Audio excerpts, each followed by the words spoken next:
जागी दूध सके चंदा लागी 2000 भरी जुर्माना नया साल में घर जाई पीछे खेतानी में पार्टी होई कहाँ दे तनी किलिया खाके मुर्गा पी के बिहार बोलला जाई हैप्पी न्यू ईयर खाके मुर्गा पी के बिहार बोलला जाई happy new year happy new year.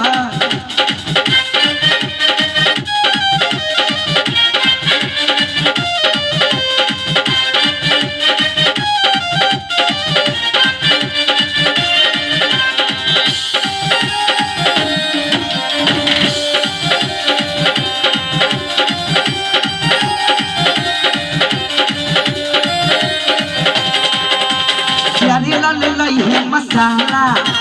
लहसुन प्याज मरीच काला कोई खा लई है श्याम देहाती पवन के घरे पकाला प्यारी लाल लई है मसाला लहसुन प्याज मरीच काला कोई खा लई है श्याम देहाती पवन के घरे पकाला करुआ तेल जाके ले आई है धनिया हरियाणा खाके मुर्गा पी के बिहार बोलला जाई हैप्पी न्यू ईयर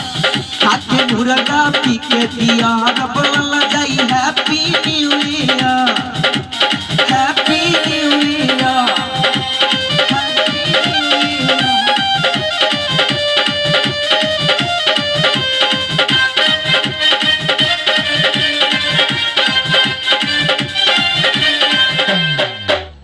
सोनू लई है पतीला मुर्गा खेसारी के सीना